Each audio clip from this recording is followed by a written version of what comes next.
Hey, hey, welcome back to another episode. Um, I've got my boy Van up here again. He says this is the most powerful video on YouTube. Let's see what it's about. The thumbnail had said that black voters were going off on the Democrat Party, but I haven't watched it, so let's watch it together. There is a reason that black liberals come hard after black conservatives because they feel like if you are not voting Democrat, then you like white people, which just goes to show you that the whole movement on that left side is to hate white people. That's right. That's right. So I don't understand why white people keep voting for Democrats. That's right. I don't understand why white people consider themselves liberals when the whole movement on that side is to hate the white man. That's right. This is why they call black conservatives sellouts and Uncle Toms, because you over there voting and you supposed to be over here with us protesting and hating white people, but right. you over there having white friends. White people on the left, I understand that you have white guilt. Tell the truth. I understand that you have a white savior complex. Tell the truth. But honey, you are voting for your own demise because them folks over there, they don't like can't stand you. That's right. They hate white people with passion. Yep. And they hate anybody who even speaks to white people, which is why they hate the black conservative. That's right. But y'all keep voting for them. It don't make no sense. But you go ahead. That white guilt. I never understood how white people can support a group of people who tell them to their faces that they hate you. They don't like you, that you are racist, that we're more beautiful, stronger, more intelligent, and you just like, ooh, I want to be your friend. Ooh, I want to be your friend so much. I want to be your friend.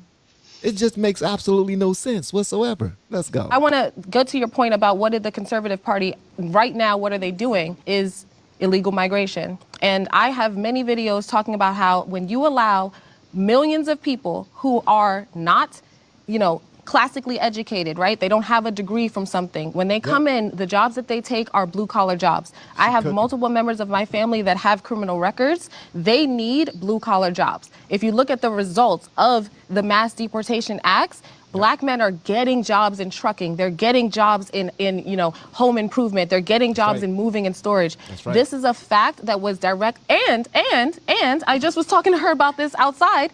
They are taking low cost rental apartments. I'm a real estate agent. I did the math on this. In New York City, I'm in New York City. There are 100,000 homeless people in New York City. There are 600,000 illegal migrants in New York City. There's 20% of the illegal migrants are living in apartments, right? So that's, if you do those quick numbers, that's 120,000 or 120,000 apartments being taken up that could be going to the 100,000 homeless people. And of the homeless people, 60% of them are illegal migrants. So the reality is we need to talk about this and how that sector of the population coming here is affecting especially low income black people.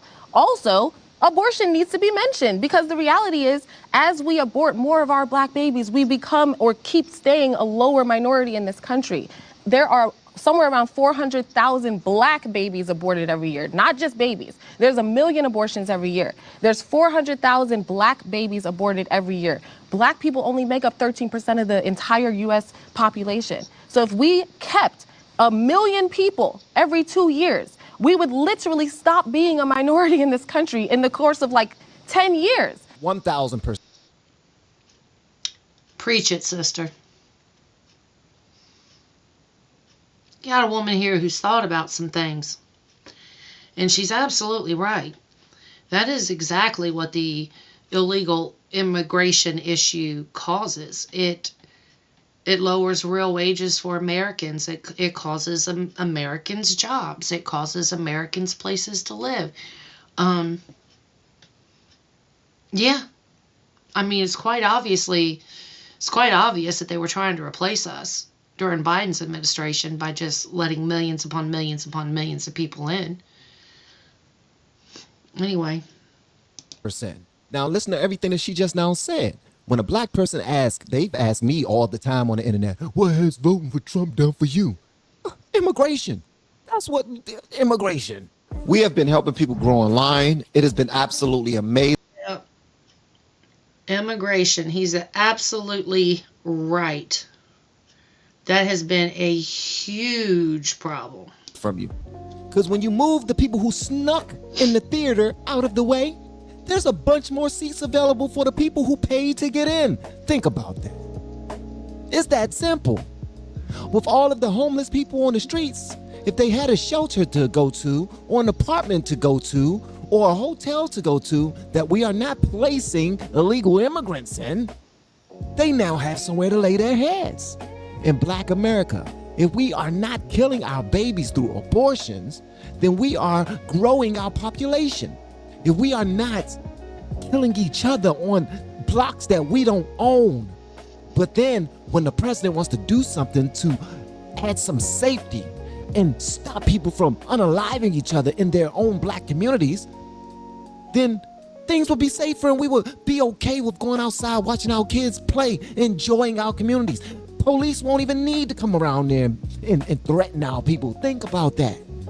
It's just so many things that getting people up out of here and getting some structure in our country would do for certain groups of individuals.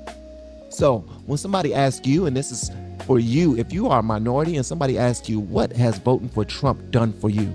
Tell them immigration. Tell them abortion, stopping people from getting so many daggone abortions. Tell them that. Those two things mean a great deal because we got people coming here and they are growing very quickly. Think about it. People from the Muslim community, they can marry 3 people, marrying 3 wives. They got 3, 4 wives, and all 3, 4 of them are getting public assistance, are getting SNAP benefits.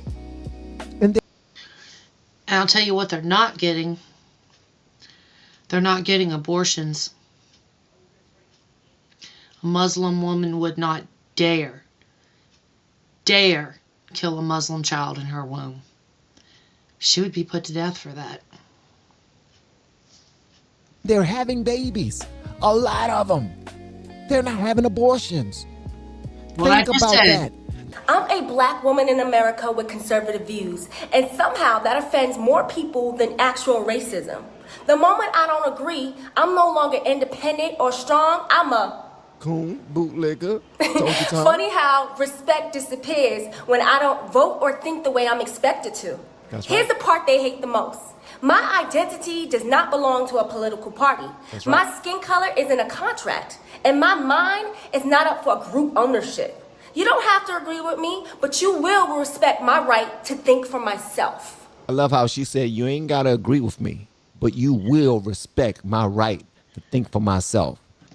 Amen. With her, 2,000%. Now, you know, I'm going to say what I think. I'm going to say what I believe. I'm going to stand 10 toes down on it. And I really don't care what anybody thinks about it. I just don't. Call me all the names you want. I don't care. Been called names ever since I've been in school. I was called skinny. I was called short. I was called a raccoon for having my eyes was a little darker around where my eyelashes are. I looked like I had, what's the makeup that ladies wear on their eyelashes? That's how my eyelashes used to look when I was younger. When you start to stand on business, stand for what you believe in, stand on morals, principles, integrity, character, then you will get what the Lord has for you. You don't have to appease your neighbors. You don't have to appease anybody else. As long as you put God first, you're fine. Hey, I don't know who need to hear this. You know what I'm saying? I see a lot of people be talking shit about America. Hey, if you don't like America, go to another country, bitch. I love this country. I'll protect this bitch. Straight like that. And guess what?